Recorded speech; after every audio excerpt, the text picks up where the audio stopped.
Apa yang tersirat dari pesan Presiden kelima RI, Megawati Soekarnoputri untuk Presiden Prabowo Subianto? Kami akan membahasnya bersama dengan Direktur Eksekutif Trias Politika Strategis, Agung Baskoro. Mas Agung, selamat sore. Assalamualaikum. Sore Mbak Gita semua. Mas, bagaimana pandangan Anda soal pesan Presiden kelima Megawati yang disebutkan jaga Presiden Pak Prabowo? Apa sebenarnya makna yang bisa dibaca dari kata-kata ini? Iya, fokus utama pemerintah hari ini kan kinerja ya. Jadi Ibu Mega ingin menyampaikan pesan kuat bahwa pemerintah harus profesional, harus maksimal menjalankan peran-peran untuk mensejahterakan masyarakat. Karena kita tahu seringkali kegaduhan timbul, kemudian semacam hingar-bingar politik mengemuka itu dari dalam kabinet sendiri.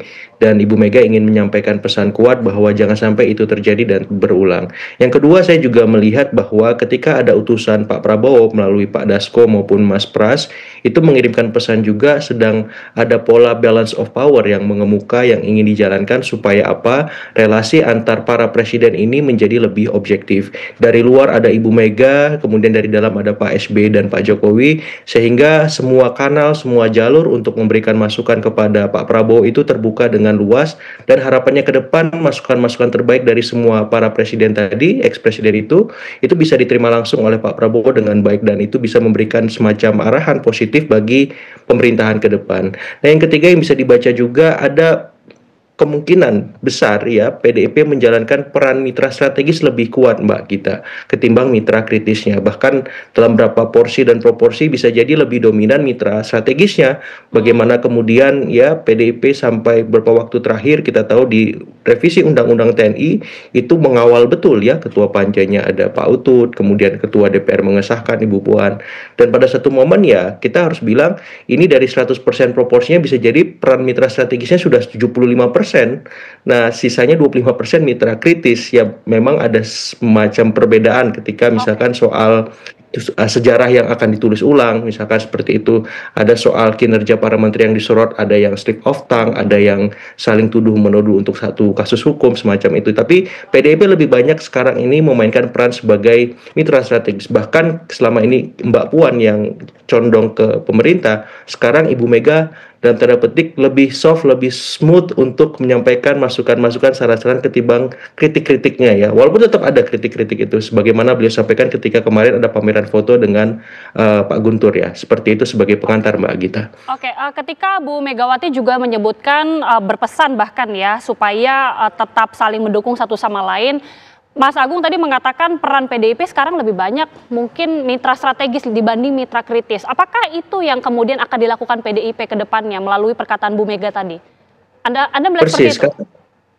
Iya, karena ada relasi personal yang sangat intim dan dalam yang mengkerangkai relasi antara PDIP dan Gerindra maupun dengan utusan-utusan kedua partai tadi. Relasi yang saya kira dibangun tidak dalam semalam, tapi lewat proses politik yang panjang di 2009, kemudian 2019 ketika Pak Prabowo akhirnya masuk ke kabinet, kemudian disepakati oleh Ibu Mega, sampai pada satu momen sekarang Ibu Mega dan Pak Prabowo kembali bersama tanpa ada psychological barrier yang kemudian mengitari relasi antar keduanya, dan saya kira itu akan memudahkan bagi Ibu Mega dan Pak Prabowo untuk melakukan apa yang seharusnya untuk bangsa agar lebih baik. Tapi harapannya ini jangan sampai kemudian membuat PDIP masuk ya totali 100% ya mitra kritis dalam kabinet merah putih yang pada akhirnya menjadi alarm bagi demokrasi kita Mbak Gita. Nah, apakah Mas Agung melihat hal seperti itu kemungkinan akan terjadi dalam waktu dekat? Artinya PDIP mungkin akan melepaskan seluruhnya kritik terhadap pemerintah, khususnya Presiden Prabowo Subianto?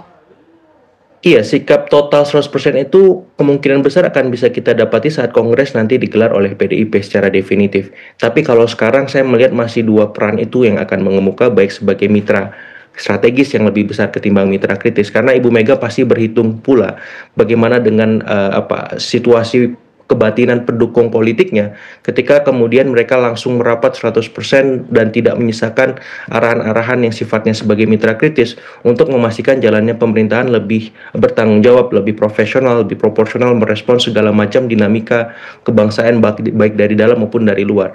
Nah, jadi perenungan dalam Ibu Mega ini yang saya kira ujungnya nanti di Kongres. Tapi kalau dilihat dari sekarang, ada situasi juga di mana PDIP hari ini juga Ibu Mega sering menyampaikan di banyak kesempatan sedang babak belur Mbak Gita.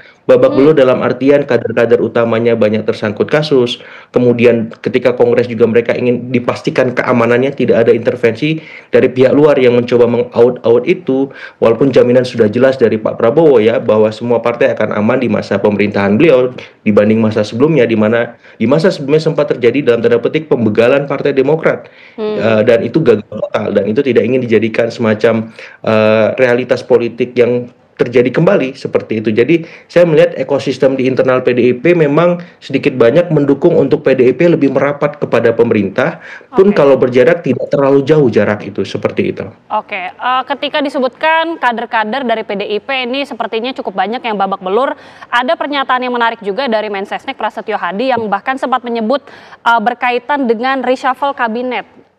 Menurut Anda, apakah ini juga menjadi salah satu topik pembahasan dalam pertemuan ini dan bagaimana sikap dari PDIP terkait ini? Ya, rumor spekulatif tersebut mengemuka karena di internal kabinet Merah Putih memang ada beberapa menteri yang secara teknokratis kinerja itu bermasalah gitu. Sehingga memang ketika ada situasi PDIP mendekat, Ibu Mega merapat dengan Pak Prabowo, ini sangat memungkinkan bagi PDIP untuk menggantikan posisi-posisi atau orang-orang yang bermasalah tadi. Dan ketika reshuffle menguat, saya kira opsi PDIP masuk menjadi mengemuka dan kita tahu sampai hari ini sebenarnya kader-kader tak langsung ya dari PDIP yang terafiliasi tapi dengan PDIP sudah menjadi menteri, sebut saja Menko Polkam ada Pak Budi Gunawan di sana, kemudian ada Hmm, Menteri Keuangan Ibu Sri Mulyani, kemudian ada Kepala Otorita Pak Basuki yang kita tahu per sampai hari ini memang punya kedekatan informal dan kultural dengan ya. PDIP.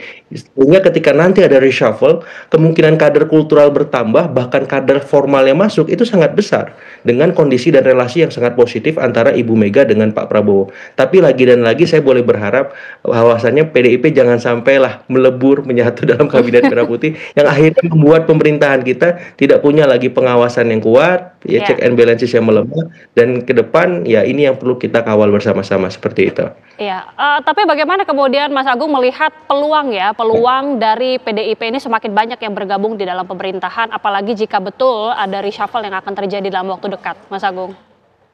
Peluangnya besar sekali ya Gita, karena tadi ada situasi PDIP butuh juga supaya tidak babak belur, ada posisi di mana Pak Prabowo ingin juga tidak ingin selalu dikaitkan dengan salah satu poros presiden, apakah itu Solo atau Cikeas. Dengan berada Ibu Mega di dalam ini, maka Toko Umar menjadi poros yang bisa mengobjektifikasi relasi Presiden Prabowo dengan para presiden yang lain.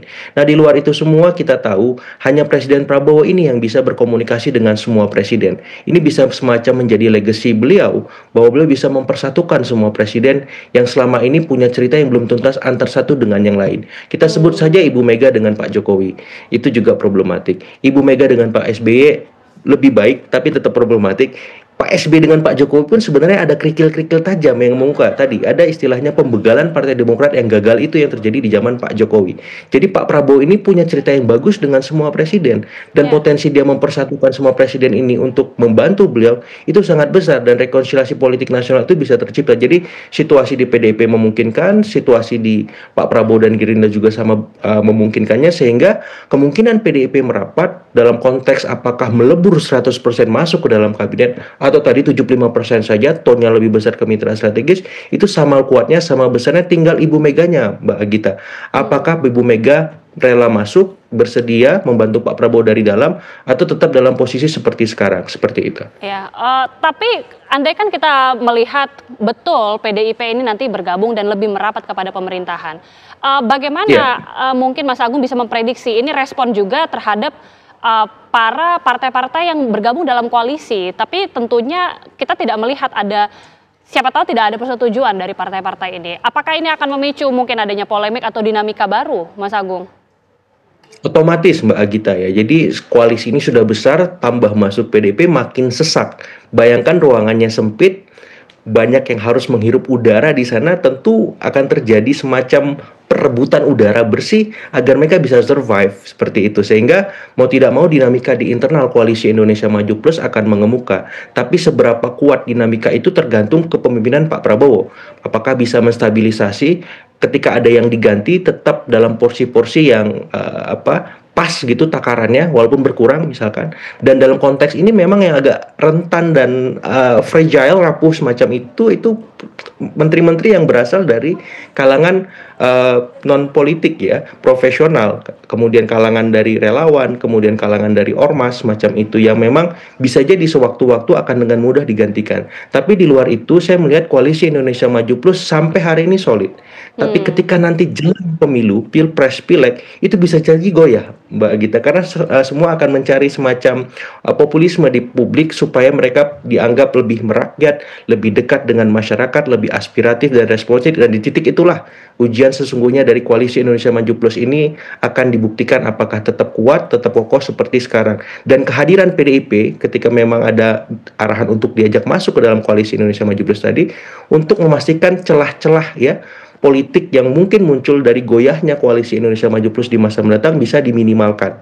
Karena akhirnya Presiden Prabowo tidak punya Baik. ketergantungan berlebihan terhadap satu dua partai tertentu, karena menjadi lebih objektif kepada semua partai relasinya, dan mau nggak mau partai-partai ini harus bekerja secara optimal untuk memastikan posisinya tidak dikurangi, tidak digeser, bahkan digantikan seperti itu. Oke, baik. Kita akan lihat bagaimana dinamika ke depannya, tapi terima kasih Direktur Eksekutif Trias Politika Strategis Mas Agung Baskoro sudah bergabung bersama kami. Terima kasih Mas, Sama selamat kita sore. semua. Sore.